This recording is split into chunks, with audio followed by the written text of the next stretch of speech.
I got a call from the head of the network, Edgar Sherrick, and he said, "We believe that you can be a television star." And as we talked about the show and what she would do, I took out of my bag a book called The Feminine Mystique, and I put it on his desk. And I said, "You really need to read this book." I said, "because this is where it's going." I said, "I want her to be a girl like me who's got a college education, who wants to be independent, who doesn't want to get married. And I think if you read this, you'll see that, I'm not alone in this."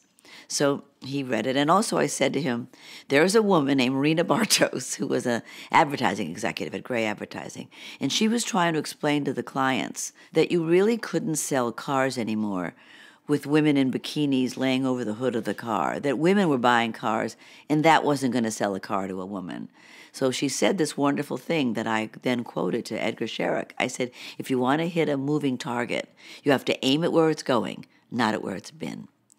And he looked at me like, I was completely speaking in Swahili to him, but he was, filtering it through his own prejudices. And most men in those 60s and 70s, they weren't thinking like this at all. As he said at the time, not everybody agrees with me, but I'm gonna throw the dice on you. And I think the feminine mystique. I don't know that Betty Friedan was thinking of selling television shows when she wrote that book, but it really did convince him that there was something else happening in the water now, and he wanted to aim at where it was going.